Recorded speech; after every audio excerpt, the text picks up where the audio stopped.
What is up, guys? Sawcasm here, and today I have for you guys an MK14 MOAB along with a 40 gun streak playing some domination on the map Interchange. And today I have a few things I want to talk about, but I do come over to this little graveyard area, and I know it's not really called a graveyard, but it seems that over here, whenever I kept coming here, there were people who were spawning here and they just weren't playing or something. I don't know, so I think they were dead.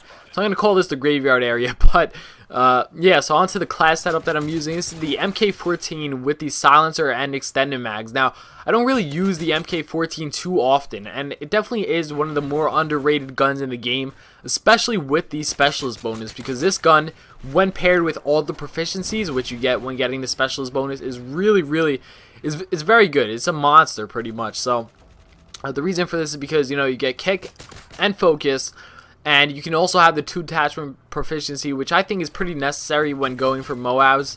And you really need like the 2 attachment bonus, even though you get everything else when you get the specialist bonus. So, you know, it's a good pair if you start off with it. So that's what I like to start off with, and at the same time I really feel like it's necessary. And I'm using in this game the setup that I use for most of my assault rifle MOAB setups. I'm using silencer, extended mags obviously to give me more ammo.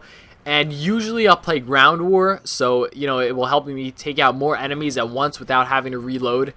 And you see I come over here to the little graveyard area again, and there's another guy not playing. I don't know, maybe they're all in trouble and their moms are like telling them they can't play. They took their controller. They're like, no, you can't play, you must let Sawcasm kill you.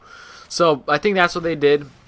Something like that, maybe. But the gameplay does get a little bit more action-packed towards the end when I get on the gun streak, I promise. So, yeah, basically what I want to be talking about in this video is kind of how to carry a team in a public match when playing by yourself, playing solo. So, there's, you know, when I go into a public match playing solo, I really don't expect my teammates to help me all that much. And, you know, of course, you pretty much can't win a game if you're playing like 1v9. But my point is, you want to go in the mindset of that you're going to have to do as much work as you possibly can to actually win this game. And, you know, this isn't always the case. Sometimes you do end up with good teammates, but just as a general rule, if you are a decent player when playing solo, the teammates that you get matched up with usually aren't going to be of your caliber of skill, I would say. So in order to kind of compensate for that, you want to try your best to carry them. And this, what I'm about to talk about, mainly applies to objective modes such as domination, etc. It can be applied to other modes, but for slaying modes such as TDM and kill confirmed, pretty much just comes down to who's a better slayer. You know, if you're good at building up kill streaks and etc. So for domination in particular, basically what you want to be able to do is kind of be where your team is not. You know, I see that my team is completely lacking on this left side. There's no one to guard this. And when the enemy team has A, they either come out from here, the middle, or the right side, all the way to the right. But I see my teammates are swarming that area. There's my MOAB, by the way. But yeah, I see nobody's watching this left side. I mean, there's a few people in the middle, so I don't really need to watch it that much, and there's nobody on the left side. So I decided to come over here and kind of pick that area up as my spot that I'm going to guard, defend, and that's pretty much my stomping ground for now, because, you know, I have a bunch of teammates in different areas of the map controlling different zones and doing different things. So I gave myself a role, basically, and I really don't like to assign roles, but I mean, that was what I had to do to kind of pick up the slack for where my team was lacking. Sometimes you need to do that to make up for what your team does not have. So you see that right now my team is kind of down by a good amount of points. We were down a little bit more earlier, but now we're starting to make a little bit of a comeback.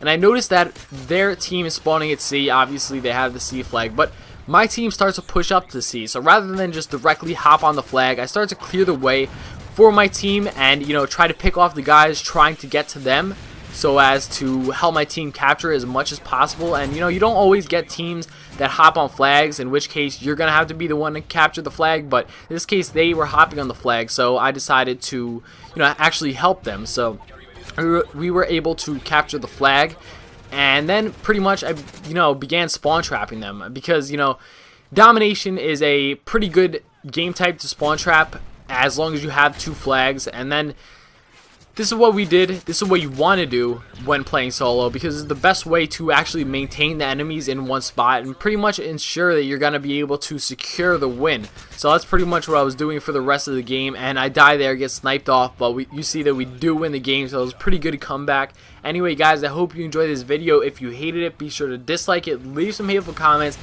and unsubscribe. Look at this sexy final kill cam. Bow! Bow! Bow! What? What? That wasn't sexy. Anyway, guys, thanks for watching. Peace out. Bow! MOAB incoming.